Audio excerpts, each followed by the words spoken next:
What's up everyone, welcome back to the channel.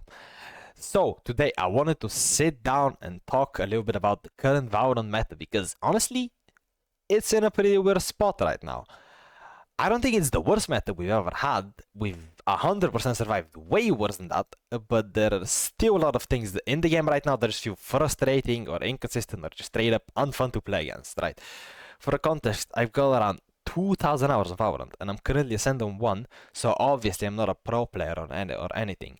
This is just based on my experience actually grinding ranked and playing the game a ton. And honestly, I feel like ranked right now is either super fun or the most miserable experience you've ever have. So yeah, this is all my opinion. If you disagree with anything I say, feel free to roast me in the comments, but let's just get into it. Now, the first thing I wanted to talk about is Duelists. And oh boy, rip Yoru, they absolutely nerfed my boy. I used to genuinely enjoy playing Yoru because he rewarded creativity. He could fake people out, make huge plays, and outsmart the enemy team. But now, after the changes, he just feels so weak. The flash changes especially hurt him a ton because his utility feels less reliable without them. And the problem is, why would people even pick Yoru when Neon exists right now?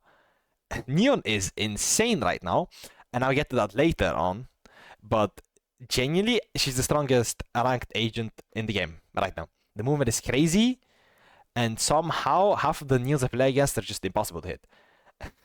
The biggest issue is that the ranked teams usually don't coordinate well enough to punish her properly, and Riot clearly knows she's overtuned because, as you may already know, some Neon nerfs are coming.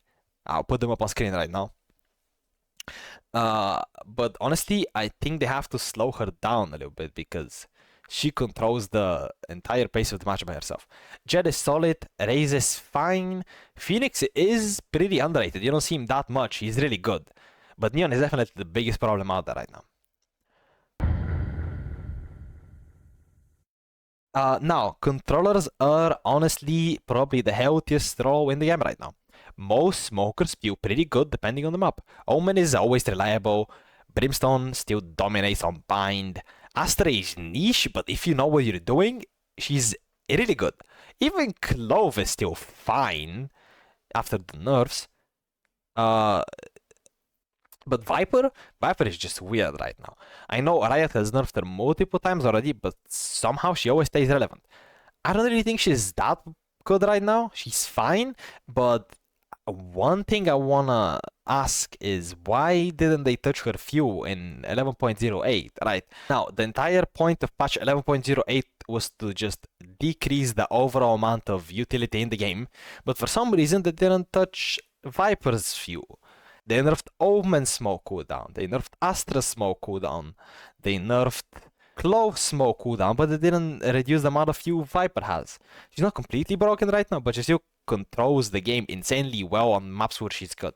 And honestly, Viper metas are always dangerous, right? She's really good. She controls the entire pace of the game with just one or two abilities. Still, though, compared to the other roles, I'd say controllers feel pretty balanced.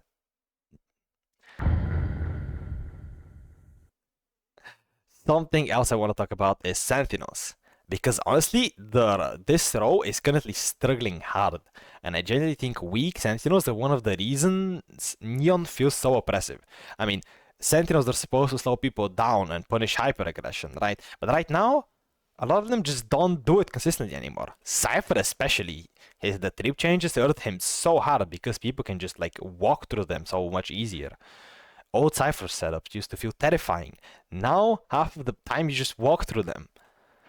Deadlock is a little bit better than before.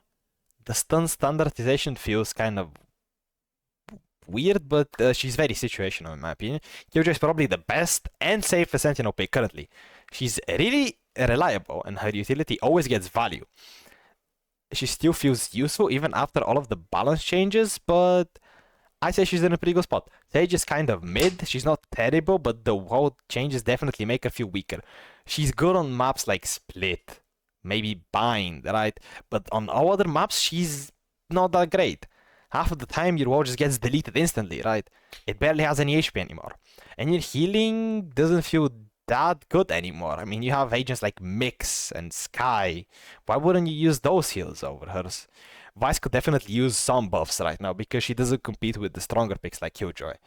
Overall, though, I think Riot really needs to make Sentinel stronger. That would actually nerf Neon even more, indirectly. Now, Initiator is probably the role Riot has changed the most recently. Cypher and Fade both got hit pretty hard. They still work on certain maps, but they definitely lost a lot of their dominance. And I honestly think Riot wanted to reduce how much free information teams were getting every round, which makes sense, that's fine. But now because review utility is weaker, the operator is way stronger, but I'll talk about that later. Breach also got nerfed, and honestly the changes just made him feel kind of awkward. He's still good in coordinated teams, but in ranked he feels so inconsistent unless your team actually follows up of your utility. Skye on the other hand, Skye is in a really good spot right now, and I honestly think she's pretty alright. The 1 minute cooldown prevents her from being insanely aggressive and oppressive, but she still gives insane value if you know how to use her correctly. KO is kind of just existing right now, not weak, not broken, he's just kind of there. And there's Gekko. The 20-second cooldown nerfs definitely slow them down a lot. You can really feel the downtime compared to the old Gekko. He's still playable, but definitely less spammy than before. And now for the last thing I want to talk about, it's guns. First of all, shotguns. The shotgun nerfs were pretty deserved. I think everyone can agree on that. They are extremely annoying to play against. There was a point where people were just farming clips for a judge every game. But even after the nerfs, they can still be insanely annoying on certain maps and corners. I'll even put up the nerfs on screen right now in case you haven't seen them. I think they're definitely well deserved. Now, for the operator. Bro, the op is so broken right now. Ever since the recon initiators got nerfed, it feels way harder to safely clear angles. So good op players just hold one line for the entire round and suddenly nobody can peek. And in ranked especially, people don't coordinate utility well enough to deal with ops. The all-in is honestly whatever. It's annoying sometimes, but Riot's already been looking into it for the past few months. For example, the Lotus walls on A main, they're not wallbangable anymore. That's a big meta shift, especially for pro teams. A lot of the spam setups just straight up disappeared. And finally, the last thing I want to talk about is the bandit. The gun definitely feels like an RNG simulator sometimes. Sometimes it's insane, sometimes it feels like you're shooting marshmallows, or your bullets just straight up not hitting. But that's about it, pretty much. But yeah, those are pretty much my thoughts on the current Valorant meta. Overall, I don't think the game is terrible right now. There are definitely some things Riot could adjust. Especially Neon, please, Riot. Anyway, let me know what you guys think down in the comments. If you enjoyed the video, make sure to like and subscribe because it really helps the channel out. I'm trying to grow right now. But yeah, thank you guys for watching. I'll catch you guys in the next one, and peace.